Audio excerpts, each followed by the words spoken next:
नमस्कार, आप देख रहे हैं बीपीए न्यूज। देश का सच दिखाते हैं हम। मैं आपके साथ रितिका श्रीवास्तव। आइए नजर डालते हैं आज की बड़ी सुर्खियों पर।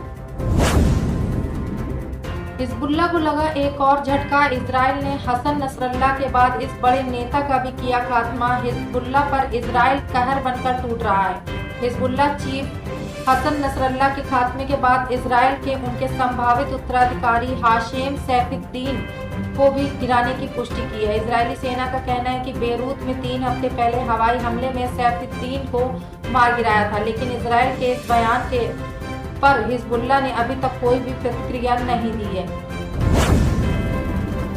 सलमान खान और लॉरेंस मिले हुए हैं, ये टीआरपी का खेल है। ब्रजभूषण सिंह का दावा, बोले केजरीवाल भी फ्रॉड है। पूर्व भाजपा सांसद ब्रजभूषण शरण सिंह ने गोंडा में बड़ा दावा किया कि ब्रजभूषण ने कहा कि लॉरेंस बिश्नोई और सलमान खान आपस में मिले हुए हैं, ये टीआरपी का खेल है। चर्चा में दोनों को लाभ मिल रहा है।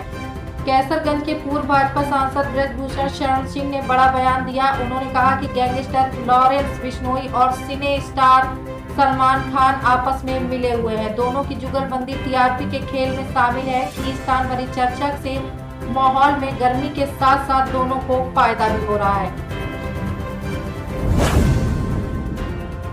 बॉम्बे हाई कोर्ट का अहम फैसला, 1 से ज्यादा शादियों का रजिस्ट्रेशन करा सकते हैं मुस्लिम पुरुष। बॉम्बे हाई कोर्ट ने अपने एक अहम फैसले में कहा कि मुस्लिम पुरुष अपनी 1 से ज्यादा शादियों का रजिस्ट्रेशन कर सकते हैं, क्योंकि उनके व्यक्तिगत कानून उन्हें एक समय में 4 शादियां करने की अनुमति देता है। यह फैसला उस याचिका पर सुनवाई के दौरान आया जिसमें एक मुस्लिम व्यक्ति ने अपनी तीसरी शादी का रजिस्ट्रेशन कराने की मांग की थी। यह शादी फरवरी 2023 में एक अल्जीरियाई महिला से हुई थी, लेकिन महाराष्ट्र में एक शादी अधिनियम के आधार पर इसे रजिस्टर करने से इनकार कर दिया गया था। ऑस्ट्रेलिया दौरे के लिए इस दिन घोषित हो सकती है भारतीय टीम। चेतेश्वर पुजारा का नाम भी दौड़ में है शामिल। भारत और ऑस्ट्रेलिया के बीच 22 नवंबर से टेस्ट सीरीज खेली जानी है। भारतीय टीम ऑस्ट्रेलिया के खिलाफ टेस्ट सीरीज में जीत की हैट्रिक लगाने के इरादे से उतरेगी। अजीत अगरकर की अगुवाई वाली चयन समिति में अगर उनके अनुभव पर जाए तो पुजारा का चयन संभव है। घरेलू टूर्नामेंट में लगातार अच्छा प्रदर्शन करने वाले भारतीय अनुभवी बल्लेबाज चेतेश्वर पुजारा ने ऑस्ट्रेलिया के पिछले 2 दौरों में कंगारू गेंदबाजों के पसीने ला दिए थे। बायजूस को सुप्रीम कोर्ट से बड़ा झटका। ट्रिब्यूनल का आदेश, अब क्या होगा। दिवालियापन की कगार पर पहुंच गई एडटेक फर्म बायजूस को राहत मिलती नहीं नजर आ रही है और अब सुप्रीम कोर्ट ने भी कंपनी को करारा झटका दिया है। अदालत ने बुधवार को बायजूस को लेकर नेशनल लॉ ट्रिब्यूनल के बायजूस रविंद्र के नेतृत्व वाली कंपनी के खिलाफ दिवालियापन की कार्यवाही को बंद करने के आदेश को खारिज कर दिया है। चीफ जस्टिस DY चंद्रचूड़ की अध्यक्षता वाली 3 सदस्यीय पीठ ने ये निर्देश दिया है। प्रयागराज में सपा प्रत्याशी के नामांकन में हंगामा। पुलिस ने कहा औकात में रहो। अखिलेश के पोस्टर पर भाजपा की चुटकी। अजय राय को दिल्ली बुलाया। यूपी में उपचुनाव की सरगर्मी तेज हो गई है। प्रयागराज की फूलपुर विधानसभा में उपचुनाव के लिए सपा प्रत्याशी मुजतबा सिद्दीकी के नामांकन के दौरान सपा कार्यकर्ताओं ने हंगामा कर दिया। सपा नेताओं ने पुलिस कर्मियों को औकात में रहने की हिदायत दी। गोरखपुर में मैं भगवान हूँ, यह बोलकर बुजुर्ग ने अपने ही आप को आग लगा ली और बता रहा था कि कलयुग का भगवान हूँ मैं। बुजुर्ग मानसिक रूप से बीमार है। घर वालों को सूचना दे दी गई है। वहीं स्थानीय लोगों का कहना है कि बुजुर्ग ने तेज आवाज में कहा कि मैं भगवान हूँ, कलयुग आ गया है, भगवान आ गए हैं। फिर माचिस ने उसने अपने कपड़ों में आग लगा ली।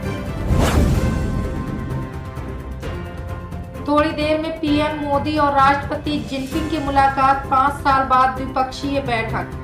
ब्रिक्स शिखर सम्मेलन का आयोजन रूस के कजान में किया जा रहा है। ब्रिक्स सम्मेलन में हिस्सा लेने के लिए पीएम मोदी मंगलवार को रूस के कजान गणराज्य पहुंचे थे। मंगलवार को पीएम मोदी ने सम्मेलन के मेजबान रूस के राष्ट्रपति व्लादिमीर पुतिन ने द्विपक्षीय मुलाकात की। साथ ही ईरान के राष्ट्रपति से भी द्विपक्षीय वार्ता की थी। महाराष्ट्र चुनाव में एनसीपी अजीत गुट की पहली लिस्ट। 38 कैंडिडेट के नाम। बारामती से चुनाव लड़ेंगे महाराष्ट्र के डिप्टी सीएम अजीत पवार।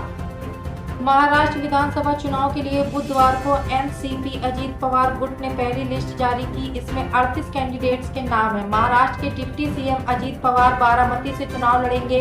यह बारामती लोकसभा की सीट के अंतर्गत आती है। बारामती लोकसभा सीट शरद पवार की पारंपरिक सीट रही है। यहाँ से इस बार उनकी बेटी सुप्रिया सुले जीती थी। सुप्रिया ने लोकसभा चुनाव में अजीत पवार की पत्नी सुनेत्रा पवार को हराया था।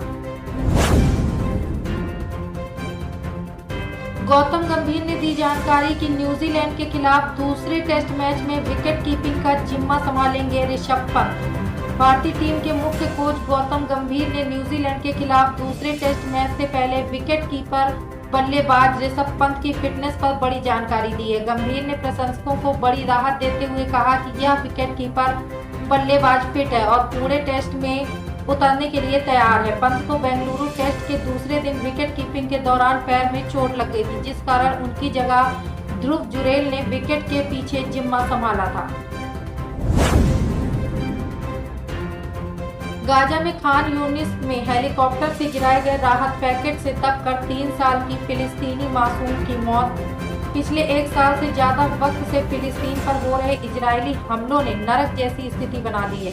संयुक्त राष्ट्र की एक नई रिपोर्ट में पाया गया है कि गाजा पर इजरायल के युद्ध ने स्वास्थ्य और शिक्षा सेवाओं में लगभग 70 साल पीछे धकेल दिया है, जिसके कारण लाखों और फिलिस्तीनी गरीबी रेखा के नीचे चले गए हैं। नागरिकों को हवाई मदद के जरिए खाने पीने की चीजें दी जा रही हैं। इस बीच फिलिस्तीनी के दक्षिणी छोर पर स्थित खान यूनिस में हवाई मार्ग से गिराई गई सहायता की वजह से एक 3 साल की फिलिस्तीनी बच्चे समी अय्याद की मौत हो गई है। श्री कृष्ण जन्मभूमि ईदगाह केस हाई कोर्ट से मुस्लिम पक्ष को लगा झटका, रिकॉल अर्जी भी की खारिज। श्री कृष्ण जन्मभूमि ईदगाह केस के रिकॉल प्रार्थना पत्र पर हाई कोर्ट ने अपना फैसला सुना दिया है। फैसले में मुस्लिम पक्ष को बड़ा झटका लगा है। हाई कोर्ट ने रिकॉल अर्जी खारिज कर दी है। उत्तर प्रदेश के मथुरा स्थित श्री कृष्ण जन्मभूमि शाही ईदगाह विवाद में इलाहाबाद हाई कोर्ट से मुस्लिम पक्ष को झटका लगा है। जस्टिस मयंक कुमार जैन की सिंगल बेंच ने फैसला सुना दिया है। इलाहाबाद हाई कोर्ट ने मुस्लिम पक्ष की रिकॉल अर्जी खारिज कर दी है। एक जिंदगी बचाने में चली गई 7 जानें। बुलंदशहर में 250 फीट दूर मिले मांस के लोथड़े, सिलेंडर फटने से पूरा मकान जमींदोज। बुलंदशहर के सिकंदराबाद में 21 अक्टूबर की रात धमाके से मकान गिरा और 7 लोगों की मौत हो गई। दरअसल एक महिला को सांस लेने में दिक्कत थी, जिसके लिए ऑक्सीजन सिलेंडर लाया गया था। सिलेंडर फिट करते समय विस्फोट हुआ और पूरा मकान जमींदोज हो गया। विस्फोट इतना भीषण था कि मांस के लोथड़े 250 फीट दूर घरों में जाकर चिपक गए।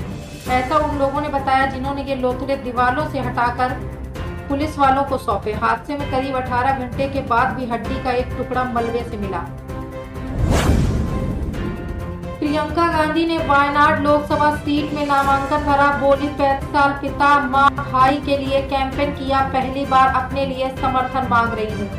कांग्रेस महासचिव प्रियंका गांधी वाड्रा ने रोड शो के बाद वायनाड लोकसभा सीट में नामांकन दाखिल कर दिया है। इस दौरान उनके भाई राहुल गांधी, मां सोनिया गांधी और कांग्रेस अध्यक्ष मल्लिकार्जुन खड़गे भी मौजूद रहे। प्रियंका ने नामांकन से पहले कहा कि मैं 17 साल की थी तब मैंने पहली बार पिता के लिए 1989 में कैंपेन किया था। तब से इन 35 साल के दौरान मां भाई के लिए वोट मांगे। अब पहली बार खुद के लिए समर्थन मांग रही हूँ। सलमान को धमकियों का नहीं है डर, शुरू किया सिंघम अगेंस्ट सिकंदर का शूट, बिग बॉस भी नहीं छोड़ा। सुपरस्टार सलमान खान बिश्नोई गैंग की धमकियों के बावजूद अपने वर्क कमिटमेंट पूरे करने के लिए पूरी तरह तैयार हैं। कुछ दिन पहले मुंबई में पॉलिटिशियंस बाबा सिद्दीकी की हत्या की जिम्मेदारी लेने वाले बिश्नोई गैंग ने सलमान को भी जान से मारने की धमकी दी थी। इसके बाद पुलिस ने सलमान की सुरक्षा पहले से ज्यादा बढ़ा दी है। हालात को देखते हुए ये माना जा रहा था कि अब सलमान खान अपने पहले से शेड्यूल शूट्स को भी टाल सकते हैं। हाल ही में कई रिपोर्ट्स में कहा गया कि सलमान इस माहौल को देखते हुए अपनी आने वाली फिल्म सिकंदर का भी शूट टालने वाले हैं। लेकिन सलमान फैंस के लिए एक अच्छी और बड़ी खबर ये है कि वो तय शेड्यूल के हिसाब से अपनी फिल्म की शूटिंग करेंगे। मोदी बोले आतंकवाद पर दोहरे रवैये की जगह नहीं, BRICS देशों को साथ लाकर इससे लड़ना होगा। UNSC में रिफॉर्म जरूरी। रूस के कजान शहर में ब्रिक्स समिट का बुधवार को दूसरा दिन पीएम मोदी आज 2 मीटिंग में शामिल होंगे। उन्होंने कहा कि ब्रिक्स देशों को आतंकवाद के खिलाफ एक साथ लड़ना होगा, इस पर दोहरे रवैया नहीं होना चाहिए। उन्होंने यह भी कहा कि यूएनएससी में रिफॉर्म करना जरूरी है। एक अन्य स्पीच में पीएम ने कहा कि ब्रिक्स नए स्वरूप में विश्व की 40% मानवता को और लगभग 30% इकोनॉमी का प्रतिनिधित्व करता है। पिछले 2 दशक में संगठन ने अनेक उपलब्धियां हासिल की हैं। मुझे उम्मीद है कि ब्रिक्स वैश्विक चुनौतियों के लिए और अधिक प्रभावी माध्यम बनकर उभरेगा। कानपुर में झोला झाप ने नर्स से किया रेप, मामा बोले बिरयानी में जहर मिलाकर भांजी से कहा खा लो, घर से घसीटकर आरोपी को थाने ले गए। कानपुर में झोला झाप के क्लिनिक में काम करने वाली नाबालिग नर्स के साथ रेप किया, उसे नशे की दवाएं देकर क्लिनिक में दरिंदगी करता रहा। जब लड़की ने विरोध किया तो उसे मार डालने की धमकी दी। पीड़िता के मामा का आरोप है कि मंगलवार रात आरोपी मर्डर की प्लानिंग कर उसके फैमाबाद क्षेत्र स्थित घर पहुंचा। लड़की से कहा कि बिरयानी लाया हूं, खा लो। आरोप है कि वह जहर मिलाकर बिरयानी लाया था। लड़की ने बिरयानी नहीं खाई। यूपी में सरकारी कर्मचारियों को योगी सरकार का दिवाली तोहफा, बोनस देने के फैसले को दे दी मंजूरी। यूपी सरकार ने सरकारी कर्मचारियों को दिवाली का तोहफा देते हुए बोनस देने के फैसले को मंजूरी दे दी है। इससे लाखों कर्मचारियों को लाभ होगा। इस संबंध के लिए गए निर्णय को एक्स पर जारी करते हुए कहा गया कि मुख्यमंत्री योगी आदित्यनाथ ने उत्तर प्रदेश के समस्त पूर्णकालिक अराजपत्रित राज्य कर्मचारियों, राज्य निधि से सहायता प्राप्त शिक्षण एवं प्राविधिक शिक्षण संस्थाओं, स्थानीय निकायों, जिला पंचायतों और राजकीय विभागों के कार्य प्रभारित अधिष्ठान के कर्मचारियों तथा दैनिक वेतनभोगी कर्मचारियों को वर्ष 2023-24 के लिए बोनस प्रदान करने का सहर्ष निर्णय लिया है। समझिए पेट्रोलिंग पॉइंट और क्लेम लाइन का मामला। गलवान से पहले के दौर में जाएगी चीन और भारत की सेनाएं। भारत और चीन 5 साल बाद एक ऐतिहासिक मोड़ पर खड़े हैं। भारत और चीन ने जिस समझौते की घोषणा की है, अगर चीन पूरी ईमानदारी और पवित्रता के साथ इस पर अमल करता है तो एशिया के टाइगर और ड्रैगन इतिहास रचने में कामयाब होंगे। इस समझौते पर अमल का मतलब होगा कि चीन में लगी सरहद यानी कि LAC पर भारतीय सैनिक 2020 से पहले जहां तक गश्त लगाते थे, एक बार वे फिर से उस पॉइंट तक जाकर गश्त लगा पाएंगे। यानी कि भारत और चीन के बीच LAC पर गलवान की घटना से पहले की स्थिति बहाल हो जाएगी। आज BRICS समिट ने प्रधानमंत्री नरेंद्र मोदी और चीन के राष्ट्रपति शी जिनपिंग के बीच मीटिंग है।